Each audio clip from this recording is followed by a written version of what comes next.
Landolt is an associate professor at UT. She is also a consultant. She is also a dear friend of mine. And she kind of ruined it because I was gonna basically out her in terms of all of the things that make Karen sort of quirky and fun. She's into assemblage. She does stuff with found objects. She is part of an FYA book club. She is an awesome, wonderful advocate for pop culture. And she put it all on her bio and it's on the website. So you probably already read that. So much for Ethos. So what I will say about her is the thing that she would not say about herself, which is that she is one of the kindest, most generous, most connecting people you will ever meet. She is the person who puts up her hand when you're in crisis and says, I will be there, and love her to death. It's such an honor to be here. I was telling some of my friends this is a little bit outside of my comfort zone because you didn't sign up for a college class and you're not, expecting a behavioral ethics lecture, but that's what I do and what I enjoy doing. I'm also a certified strength coach, and I really love helping people find their passion through their talents. This is something I use to introduce myself to my students every semester. It's a little mix of professional and personal, and my wife made a huge effort to be here today. She's in healthcare and she never gets time off, and I'm just really grateful to you, so thank you for coming. And if you want to know, my students are always like, do you know about that meme? I'm like, yeah, I know about that meme. So I am Karen, and you will never name your children that. It might take a few generations down the line. One of my goals in life is to never embody what that meme represents, but unfortunately my name has some baggage. And it's so weird because I was always the only Karen that I knew. I don't know how that name became like the Gen X example of everything evil in the world, but there you go. So Ethos, right? That is what we're here to talk about. And when Ben, we miss Ben today. I know he's having some family emergencies, so wishing his family health and peace. But when Ben, he gave me a list of topics, and it was like 15 words, and he said, which word speaks to you? And initially, justice was a word, and that was like 3 years ago. And I was like, that's a great word. I'm a lawyer. But then they were like, no, we're going in another direction with that. So I got bumped. And then I got to choose another word, and ethos sort of jumped off at me because I teach behavioral ethics. I teach lots of things, but one of the things I teach is ethics. And I always do think a lot about what are your values, what is it that drives you, what gets you going. And there's lots of different definitions for ethos, and it's a whole approach to helping people be persuasive. It's a three-part argument. You want to do ethos, logos, and pathos, and passion and logic are all very important, but for me, from my perspective, your values and the way that you view the world is what I spend most of my time talking to my students about, coaching clients about, is helping people just understand the importance of having a perspective, knowing what your values are and how you want to show up in the world is incredibly important, because everything about the way that we behave and the decisions that we make is incredibly situational. And so, you can be a good person at heart, but situations can change you. And so, what is your ethos is something that I do think a lot about. How do you define the world? How do you think about your place in the world? And here at Creative Mornings, I really really love the manifesto, Everyone is Creative, because when Anne first invited me to come, I was like, oh, I'm not a creative person. I never really thought of myself that way. This was kind of before I got this crazy habit that I now have. But when I now think about, I do think of myself as a creative problem solver. I try to be a creative educator. And I also like to glue tiny objects to shit. Yeah, so my sort of creative ethos is everything in the world that I think is fun and throw it on things and make them stick. So I just make these found object. A friend of mine told me it's not collage, it's assemblage. That sounds pretentious to me, so I still call it collage, but I suppose the technical term is assemblage. This was the first one that I made when we bought our house. I thought, we need to have something to brighten it up. And I love dogs, and I found I love to go sidewalk shopping, when there's like that bulk pickup time. I love to kind of drive around and see if there are things I can glue little tiny objects to. And so dog house. And then during the pandemic, people couldn't really go anywhere, but they walked, and there were lots of wonderful children in my neighborhood. These are my neighbors. That's Cleo. She's awesome. And I was like, all these kids are walking with their parents and they don't really have anything to do. And so I thought maybe I could give them some games to play when they're walking around. So then I created these, I don't even know what to call them, games, toys games. It's sort of like Where's Waldo and, what's different, spot the different thing. And anyway, so I made these and people would come from all over the neighborhood and stop and play the games, and I had a little toy box, and the kids would take toys, and it was just a fun thing to do during the pandemic, and it kind of ties together a lot of things that I like. And I'm a terrible photographer, so I don't know how you not make the mirror appear in the photo, but all of these wonderful photographers that were here could really teach me something, but I just wanted to give an example. The one on the left I made for my wife, I'm a maximalist, she's a minimalist, so being married to me is a big challenge. I insisted she needed something for her work, and she said, you can keep it in your office. So I made this for her, but it's in my office. But it represents her, the things that, and then this one on the right is all the things that I love in tiny detail. So I'm a maximalist who's like also a maniac, I guess. I like really small things. So, what is it like? How do you create? How do you think about the way that you are creative? And when I think about sort of my mission, I guess, it's on my LinkedIn profile. Anne said, I don't really hide these things. So even, I'm an associate professor of instruction, and I actually just got promoted, and so it's a really big deal that I'm not an assistant, I'm now an associate. You get promoted, Thank you.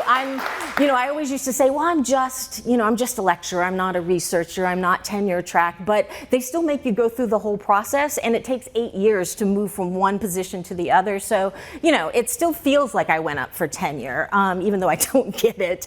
But anyways, I do think about, empowering people and helping people to sort of find what drives them, what gives them energy, what makes them tick.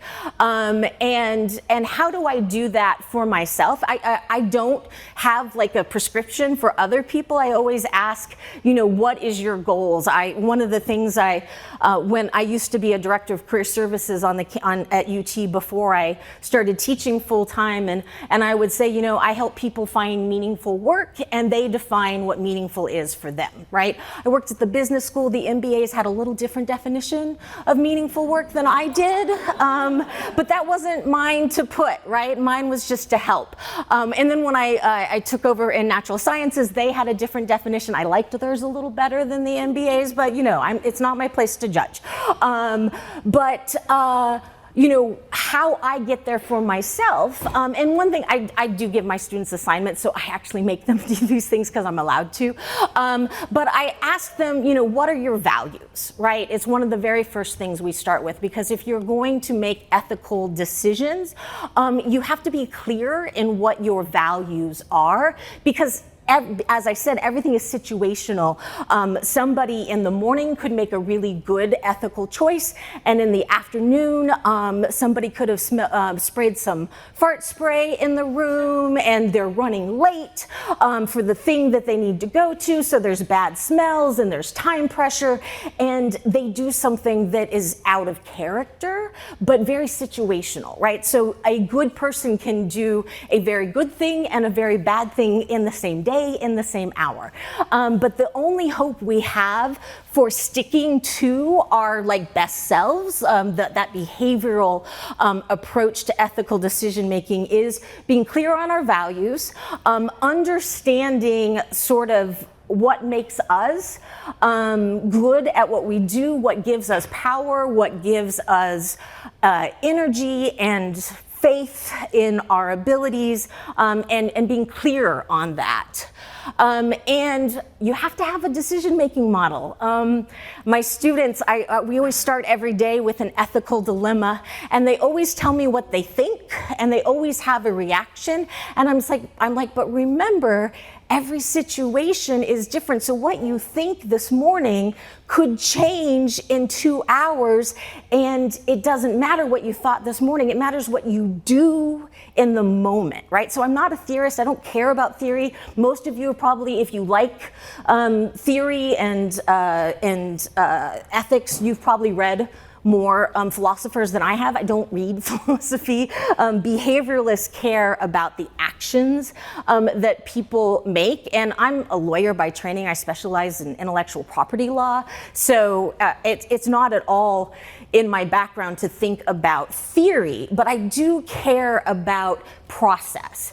And the speaker last month, I can no longer remember what the theme was, but she talked about creative process, and she had steps that she encouraged creators to walk through to help them be sort of consistent and effective in their creativity. And structure is important. And so when it comes to living our values and embodying our strengths and being our best selves, our brains work against us.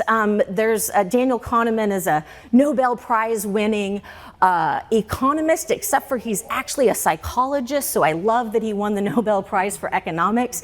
He created an entire theory. It's called behavioral economics, and what he talks about in his book that he wrote for everyone to understand, Thinking Fast and Slow, he talked about our brain.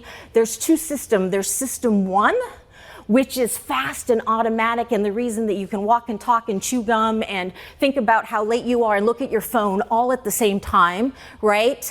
And then there's system two, which is very slow and purposeful, and you have to have intent in the way that you approach. And 99.99999% of the time, we are in system one.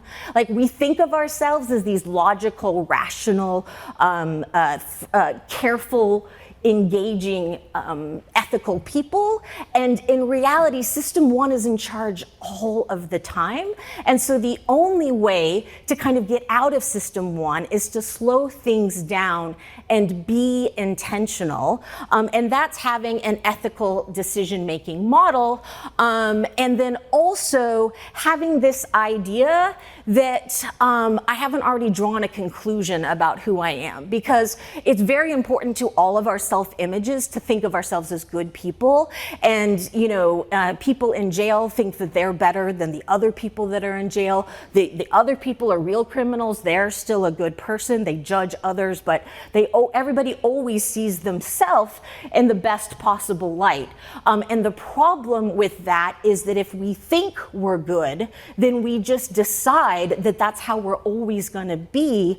But when it comes to the way that we act, it's always situational. So if you have a mindset that I'm good-ish, then you're open to the fact that maybe you could do something outside of your values, outside of your best self, and that you need to be mindful and slow things down about that. And so, I always ask my students, the first, second class, they have to do this Barrett Values Assessment. It's a free online thing that you can do. And I ask them to, find out what their values are by going through this intentional process, and then to write about their values and to really revisit those throughout our time together in the semester. And, I've thought a lot about this, and, there are tons of lists of values, and I always start with like 30 or 40, and then you kind of pare it down, and it's like, how do you get to like a smaller number? And the answer is I just cheat and decide that these words encompass a lot of different values, right? And so community has always been my number one, and I think of community as a whole bunch of things wrapped into one. And when I think about my actions and the way that I want to be with people, I think, does this take me closer to community or away from community? Is this action going to help me connect more or disconnect? And so community is like, justice and truth and not lying and integrity and all those things, right? But to me, it's like that. And then growth mindset is just always being open to that idea that I could be wrong and that I'm not always going to do the right thing, even if I want to, and that I just have to be open to always learning, always growing. So that's growth mindset. And then social justice is just, an umbrella idea of all the isms and the bad things that I wish didn't exist, being mindful of how we can all work to sort of make that better, right? So those are my values, and I invite you to think about. You can go online. There's several free values assessments. The one that I have my students do is called the Barrett Values Assessment. It's through the Barrett Value Center. It's free, and think to yourself, what are my values? Have I ever sat down and thought about that and really defined what are my values? And the other thing is, what are you good at? What gives you energy? Where do you find that you are most engaged and in tuned with what you do? And for me, I've found an assessment, and it's an instrument. I live in this academic environment where everybody judges everyone all the time, and everybody's research is always better than someone else's research. And at the business school, people have all kinds of thoughts about assessments, these self-assessments, these ones that tell you about who you are. The Myers-Briggs personality type indicator is one. There's True Colors. There's many different assessments. The sort of research gold standard is something called the Big Five. The Clifton Strengths instrument is based on 40 years of research. It's peer assessed, independently reviewed, and validated, and it's ipsative and static, which I never know what those words mean, but they just tell me they're academic words. They sound good. But it's an assessment that I like, that I've certainly bought into. I make all of my students take it. Part of that, who are you? What are your values? And what are your talents, right? What is it that helps you be your best self when you play to those things? And when Anne said I was a consultant, I'm a coach, right? I help people. I use the Clifton Strengths as a launching pad for that. I always kind of ask people to start with, what are your top 5 talents? These happen to be mine, but there are many different ways, many instruments, many different things you can use to assess yourself. But for me, this represents that I have a strategic talent. I have 2 strategic talents. I sort of lead. Input is like what makes me enjoy all those crazy little objects and putting everything together. It just makes me endlessly curious. And it's why I teach like 6 different classes, 3 different ones in a semester. I never make anything easy.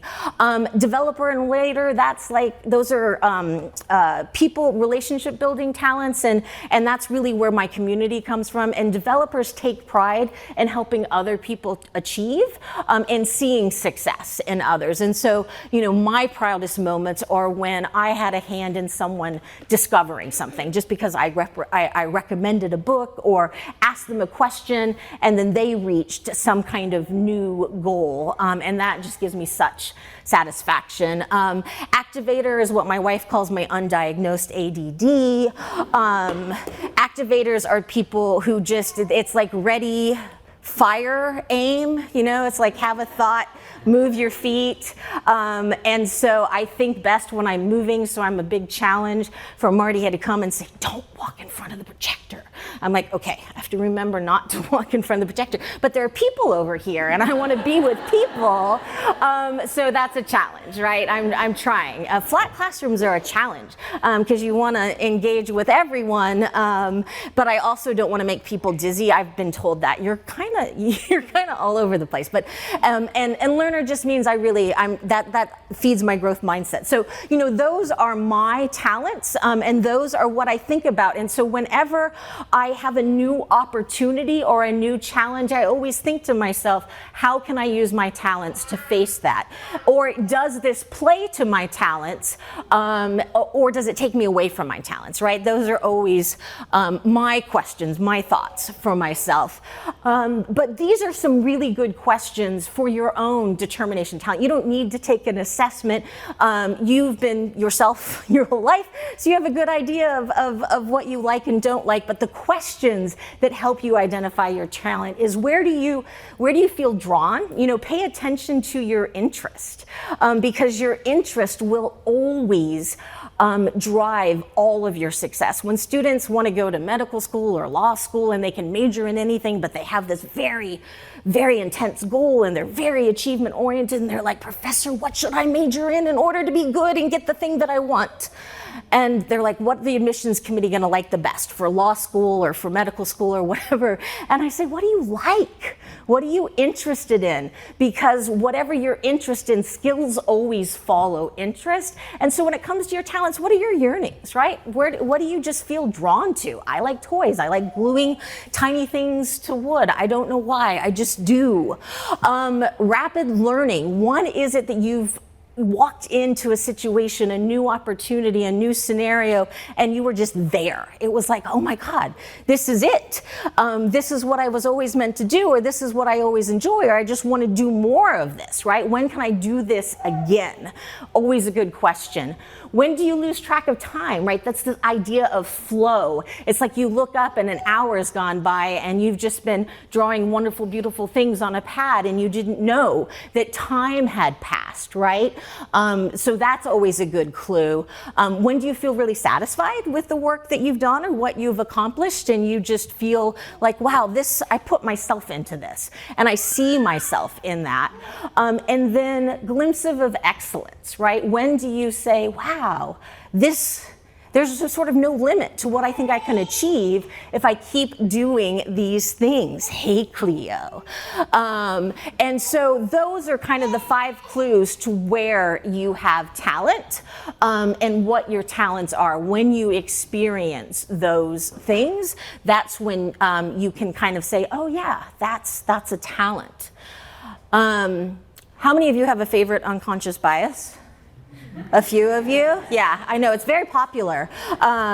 It's all the rage. This actually is a deck of cards that you can buy, and you can assign people the bias that they need to learn about. But that system 1 brain thing that I was talking about, we all have this. We all have these biases that have been sort of baked into us and conditioned sort of by our society, by the way that our brain, our brain is always motivated to be efficient and effective, and to use the least amount of energy possible. And so that can be powerful, but it can also be biased, right?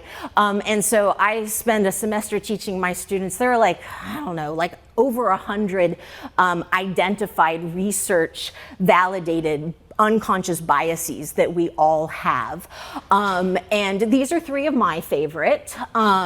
Fundamental attribution error, that's all about giving yourself credit for what you think. I am what I think, but you, David, are what you do, and I'm gonna judge the hell out of you by your actions, right?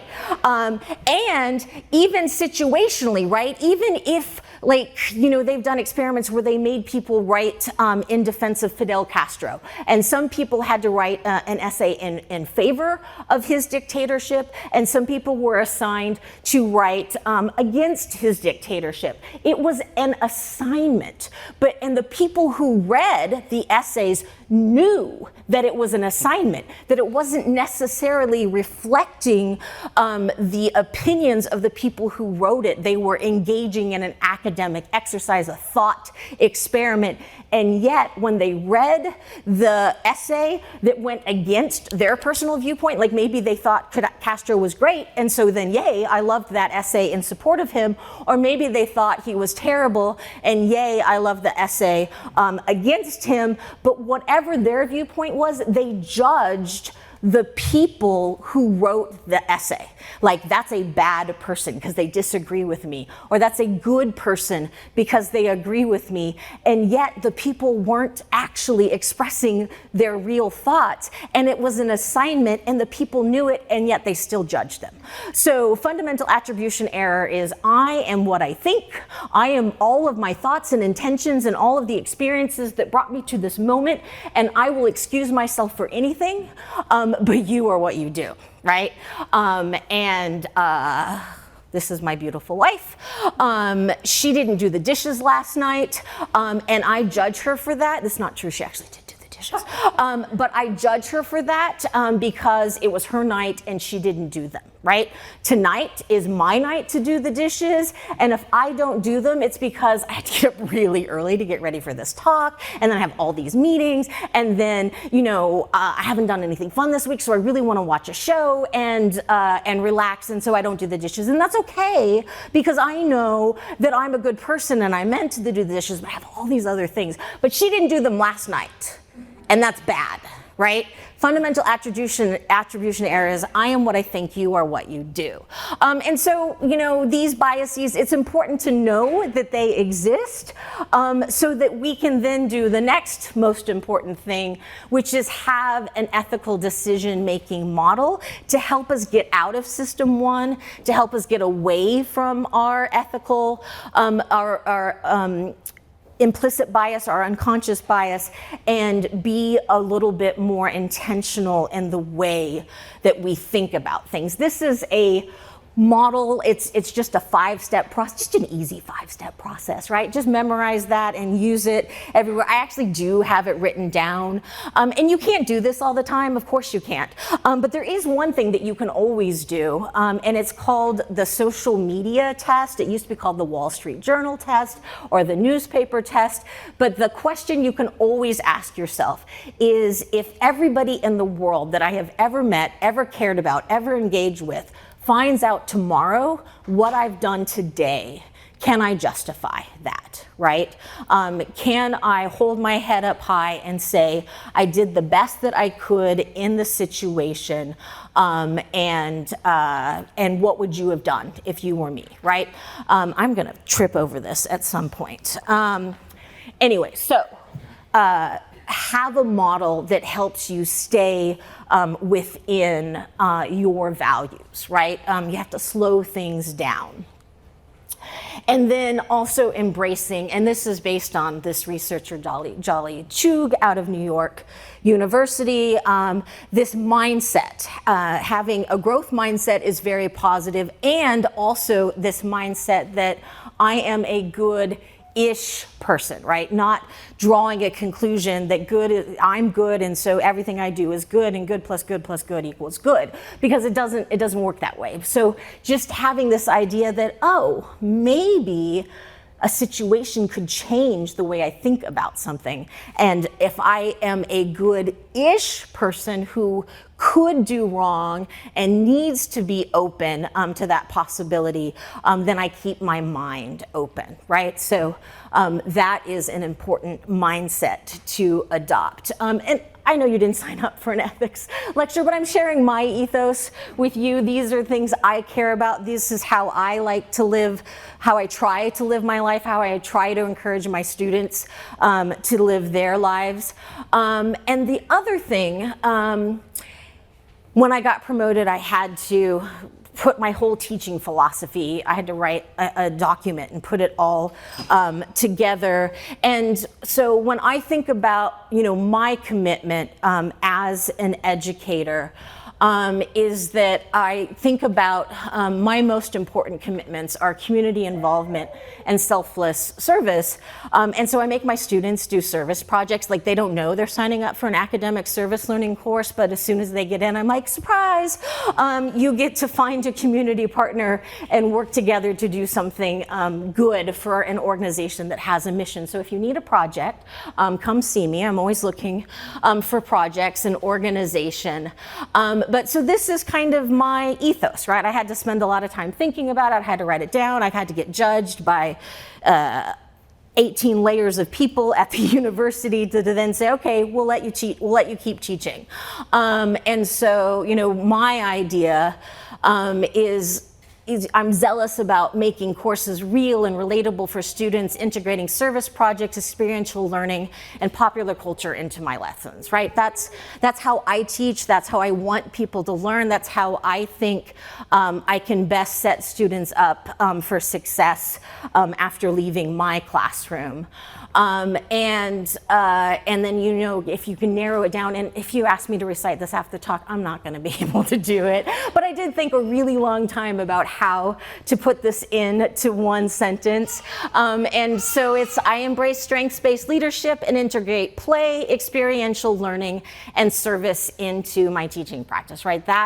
That's my ethos. That's what, it's not everything about me, but it's a lot about me. It's a lot of what I care about most. And the other thing I care about is getting people to play with me. So on the sides of some of your chairs, there is a clear Ziploc bag that has super balls in it. And so what I want all of you to do is take a ball, any ball, doesn't matter, take a ball and pass the bag down. So everybody gets a ball. That's the big thing, is pass it around.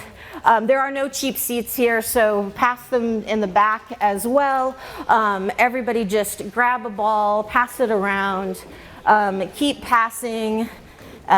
Moving it. Have you guys got, so you guys get balls, you get balls, everybody gets balls, you got balls, people in the back get balls. It starts to sound obscene when you say that word. It's a toy. It's a child's toy. And so, yeah, the goal is to just take a ball,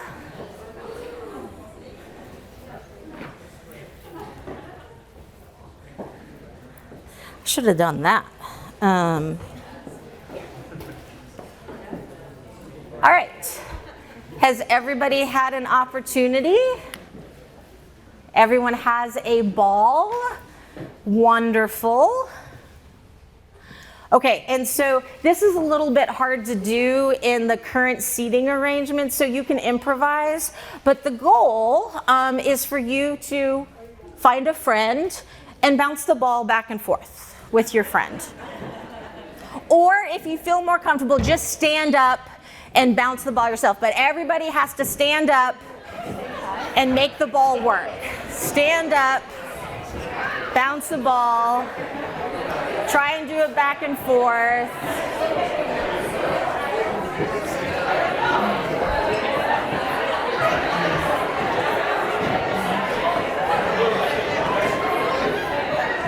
2 seconds.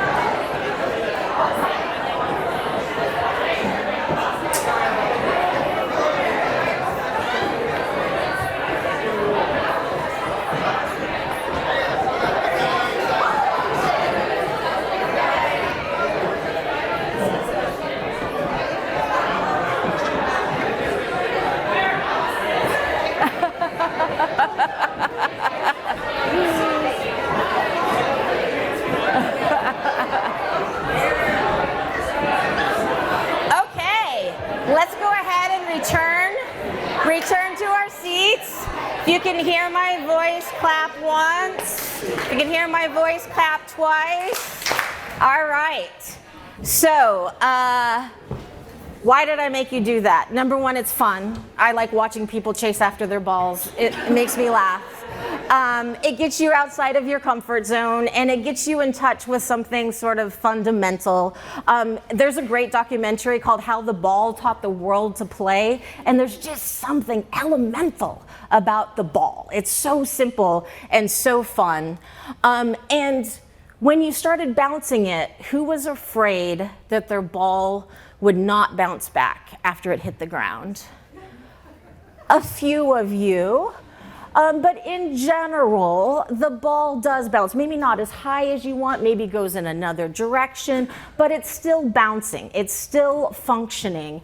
And so what the ball represents is your resilience, right? Your ability to overcome any challenge. And so if you rely on your values and your talents, and you trust that those will carry you through, that's what makes you resilient. And that is what I want you to sort of take with you. Keep the ball. It's a symbol of your strengths and a reminder to keep playing your life. If you don't happen to like your ball, you can go up to the tables and trade out balls. I just didn't want everybody to spend time picking the perfect ball in the moment because I'm already over time. And that is all I have. Thank you very much.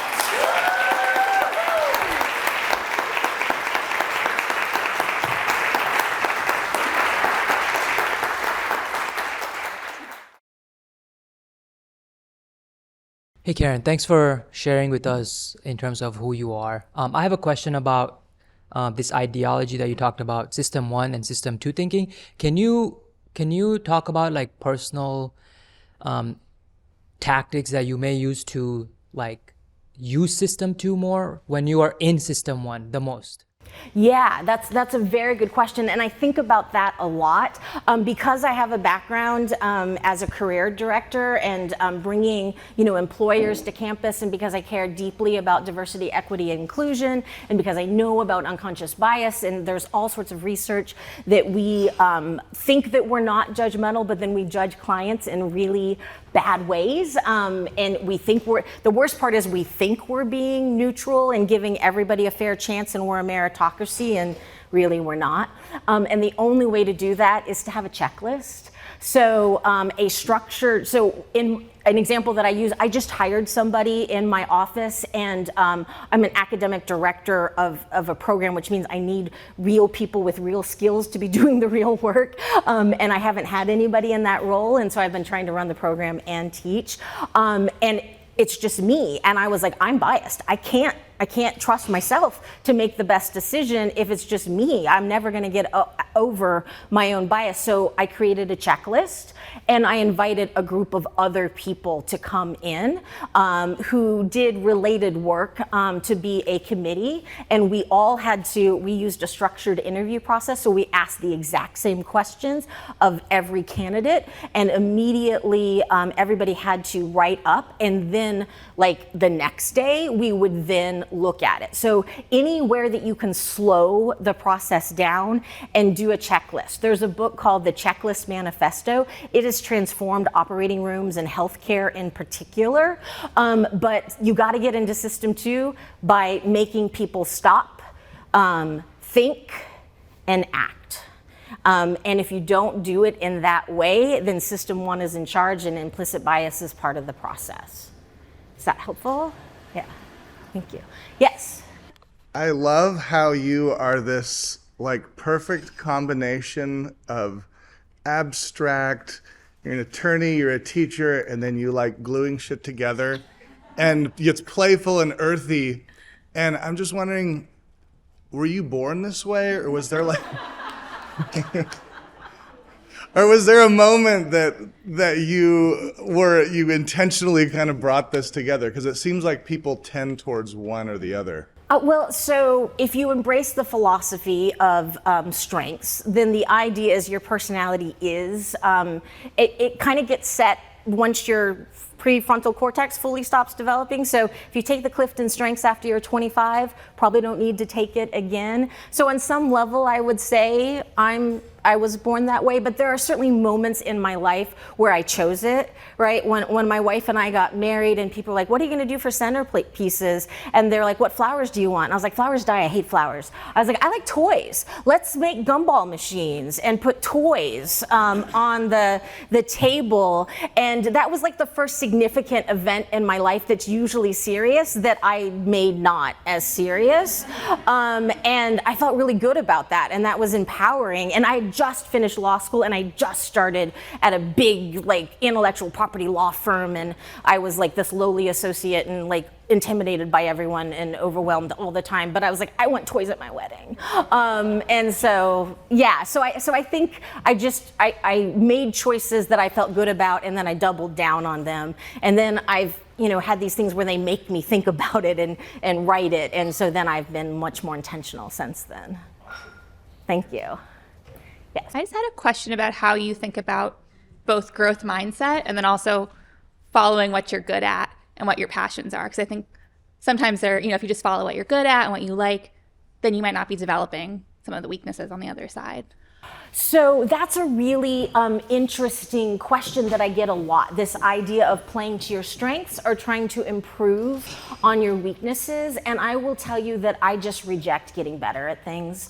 I really double down on being better at the things that I'm already good at. Like I teach at a business school, and every single person walking the halls is 8,000 times better at Excel than I will ever be. I literally failed. Like I tried temping once, and I took a test on Excel and I failed it. And so they were like, do not hire for Excel, right, as this temp thing. And they used to try to make me get better at Excel. They sent me to classes, and because one part of my job for like 6 weeks, I had to use Excel. And my boss kept being like, you suck at this, you gotta get better. And I was like, you know what? There are 8,000 people walking around the school that are better at Excel than me. Can't we just hire me a good little student to do Excel for me? Because I'm never going to be as good as they are, and I'm not interested, I don't care, and I don't actually need to make the pivot table. I just need to be able to interpret the pivot table when people ask me questions, and that doesn't take as much work. So I actually don't, I try to just always get better at what I'm good at. And now weaknesses matter. I'm not saying they don't matter, but what I do is I try to partner, outsource, delegate, hire, beg, borrow, steal other people's talents that I don't have. And so that's why I love community so much, is that what I can't do, you do incredibly well, and so come along with me and let's do this together. So I don't try to work on my weaknesses. I mean, things that like are gonna kill me or whatever, yeah. I mean, I do. My wife did a like huge intervention with me like 6 years ago to get me to stop drinking Diet Coke, and I did do that because she showed me all this research, and I was like, but it took me a while. So yeah, I say double down on your strengths, and that's the whole philosophy based on this 40 years of research that the Gallup organization embraces. It's a worldview. It's very antithetical to what we're taught in Western society, but I don't work too much on my weaknesses. I find other people who are good at the things I'm bad at, and I say let's play together. Karen Landolt, everybody.